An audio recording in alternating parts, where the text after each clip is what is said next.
False বসাচ্ছিলাম, তো ভাবলাম আপনাদের সাথে শেয়ার করি। শাড়িতে প্রথমে ফলস লাগানোর সময় দেখে নেবেন যে শাড়ির নিচ দিকটা কোনটা হচ্ছে।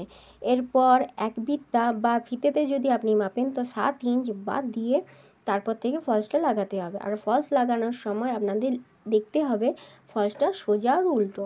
এইটা হচ্ছে সোজা আর এইটা হচ্ছে উল্টো, যেদিকে ফোল্ড করে সেলাই আছে। তাহলে আমরা সোজা দিক থেকে একটুখানি ফোল্ড করে 7 ইঞ্চ বাদ দিয়ে সেলাই করব। সেলাই করা আমার শেষ হয়ে গেছে।